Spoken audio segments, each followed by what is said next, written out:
Hello, I'm Morris Kochanski, Wilderness Living Skills and Survival Instructor.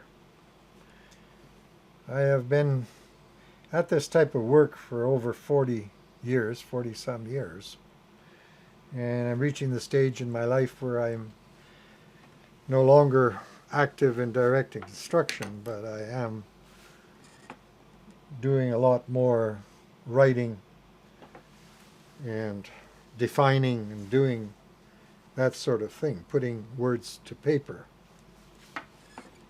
Now, one of the things that I have found that uh, can be a problem in good instruction is not having good definitions of what you are talking about.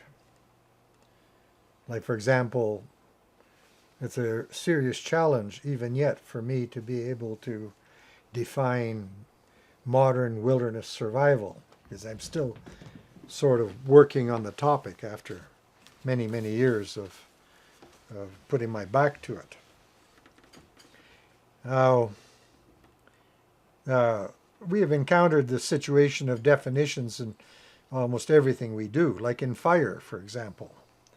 Well, in fire lighting, what is defined as tinder, or what is kindling?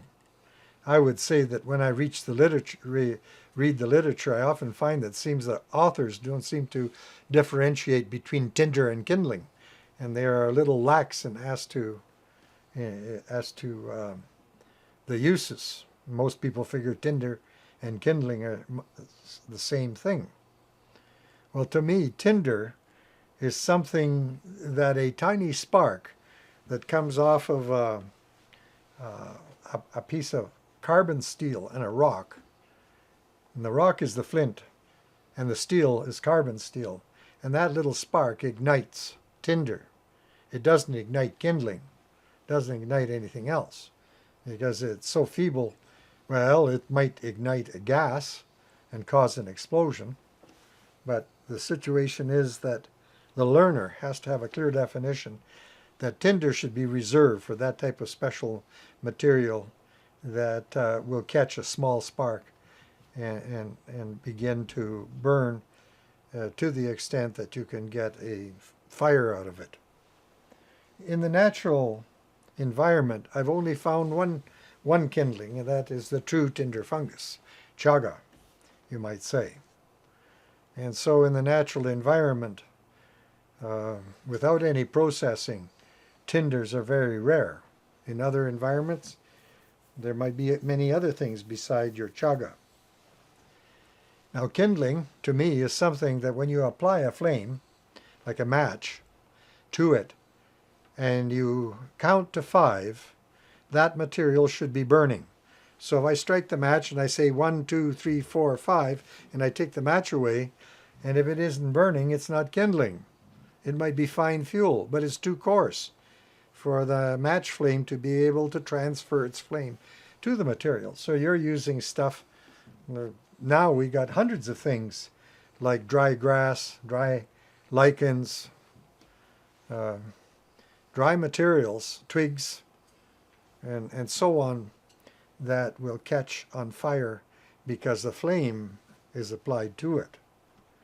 But there would be no hope that striking a shower of sparks on these materials will really get them to ignite unless something very unusual happens.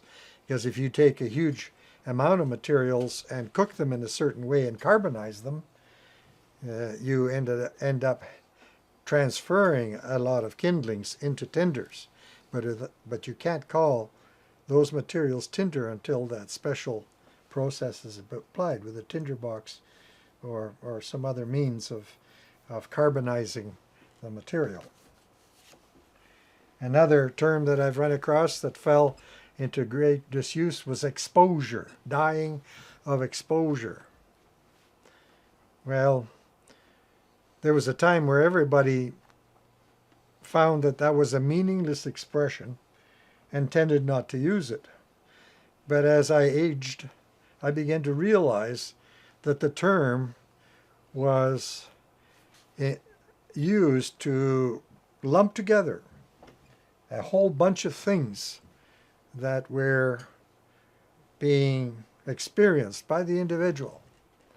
And that individual did not have the energy or the resources to deal with such a great amount of stress that occurs all of a sudden when you enter into the bush and it starts to rain and you get lost, and here you are not being prepared to light a fire, to know enough to build a shelter, or know enough how to regain your orientation and so on. So you will find that people who spent a little bit too long in the bush and were found dead died of exposure, or if they're found before they died, they went to hospital because they were suffering from exposure. And exposure is a combination of cold, wet, hunger, fear, panic, thirst, on and on. So you get about 20 things occurring at you, one reinforcing the other. The body shuts down, and next thing you know, the statistical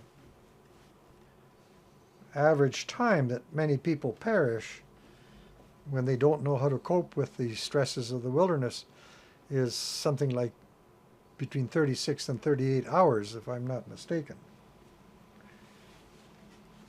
Knowing how to define dry cold from wet cold, for example. Knowing what that means and realizing the action that you're going to have to take to be able to deal with dry cold conditions as compared to wet cold conditions. Using wet cold techniques in dry cold or vice versa is you're going to be working against yourself, you might say. The other thing that I find that people don't seem to pay much attention to is the type of fire that you're using. You've got to choose the objective. What are you going to use the fire for? Are you going to stay warm beside that fire, which means it will have to be a fire that burns the longest with the minimum amount of effort?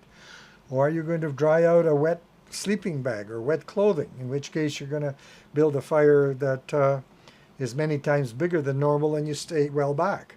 If you're going to use a cooking fire where you get close to it in order to cook your meal, and you're going to try to dry a large amount of clothing, you're probably going to find that a cooking fire cooks clothing and a drying fire dries food. That is, you got to realize that there are different applications requiring a specialized construction of the fire in order to be able to maximize on the use of fire. And of course, if there's anything that an untrained person is unskilled at, and that is how to build a fire that takes the minimum amount of stoking, and the fire has got to be hot enough to force you to stay a step away. The other thing that we might want to define clearly is what is basic survival. Well, survival knowledge is what allows us to deal with all these potentially lethal stresses in an usually an unfamiliar environment.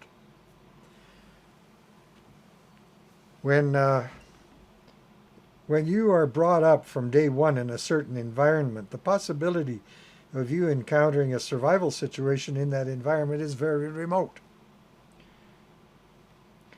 When the Americans realized in the Second World War that there was a lot of merit to teach people desert survival, and they found that if you were rescued within 3 days if an airplane crashed in the desert, you were likely found alive. If you were rescued in 4 days, you were likely found dead.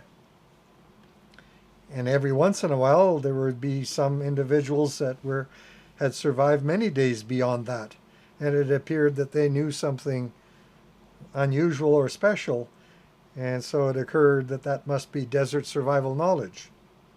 When they tried to acquire that knowledge, they figured who should know how to survive in the desert better than the Sahara Arabs.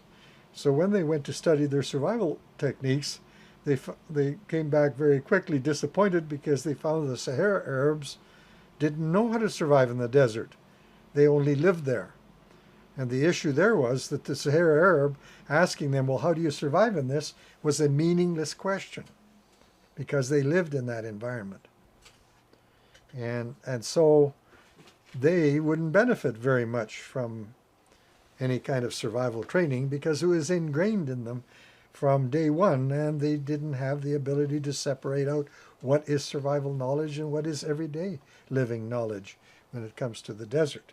So you've got to understand that a definition helps you to cut to the chase and zero in on the type of training that you need to do well when you find yourself in an unfamiliar environment.